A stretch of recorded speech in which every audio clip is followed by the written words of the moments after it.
Hi, this is Dr. Mercola, and you know, I've been posting articles about the dangers of EMF for quite some time. And in fact, I even spent 3 years of my life writing a best-selling book about it.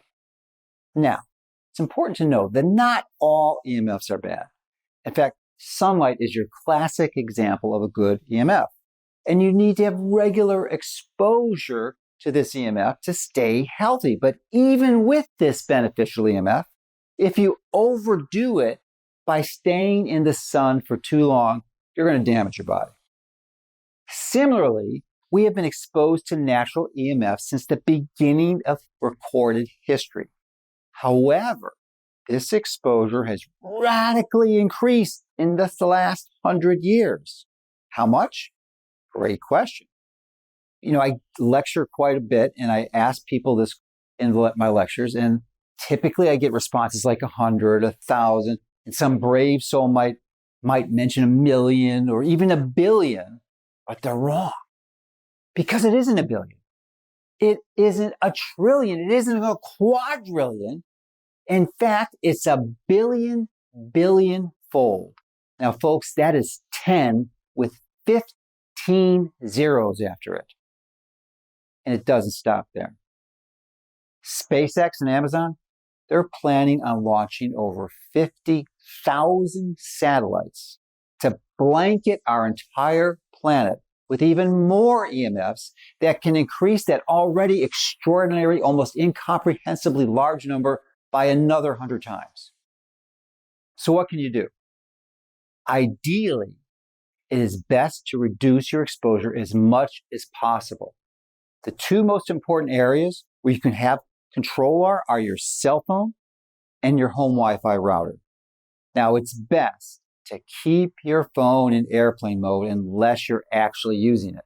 And when you do use it, be sure to use either a wired headset or even better, the speakerphone function, because you want to keep that phone as far away from you as possible. Now, the best thing you can do at your home with the Wi-Fi is to remove it completely and replace it with wired connections. Finally, probably the most important thing you can do is to create an EMF sanctuary in your bedroom so you can rest, recover, and repair some of the damage that your daytime EMF exposures create.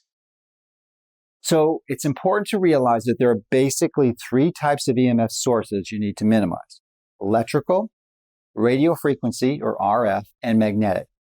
Now, if you have a wired internet connection in your home and you've removed the Wi-Fi, that's great. But if you haven't, then it would be best to at least turn off your Wi-Fi at night because you don't need it when you're sleeping. Now, of course, your phone should be off, ideally even better in airplane mode and in a Faraday bag. So this will help radically reduce some, if not most, of the radio frequency problem. However, the building code for most residences doesn't require the electrical wiring in the walls to be encased in metal conduit like they do in commercial buildings. So this causes electrical fields to leak through the walls and into the rooms from the wires. Now, you can partially solve this by shutting off all the electricity to your bedroom at the circuit breaker. And this will help quite a bit, but even by doing these tactics, many will still have high radio frequency and electrical fields when they are measured with instruments. Now, if that's the case, the next step is to implement shielding. Shielding is not the first step. It's the last before you've done the other steps. So the best way is to paint your walls and put shielding material on your floor and over your windows. Unfortunately, this can cost over 5 figures to do, as it could involve removing wallpaper, painting with expensive shielding paint, and then repainting over that. And you have to be careful to remove any built-in cabinets and closet fixtures and paint the walls, the ceilings, and the doors of the entire bedroom. Not only that, but then you have to rip up the floor and install shielding material and then reinstall the floor. And once you've done that, you create what's called a Faraday cage. Now, this radically reduces the penetrations of EMF into that room. Now, I actually did this from my bedroom and now have virtually undetectable levels of RF and electrical fields. However, an easier and far more economical strategy would be to install a shielding canopy, and they've been available for a long time. Basically, they're fabric that you place over your bed, and they drape over your bed, and it's important to have shielding below the bed so that you have a complete Faraday cage that you've created.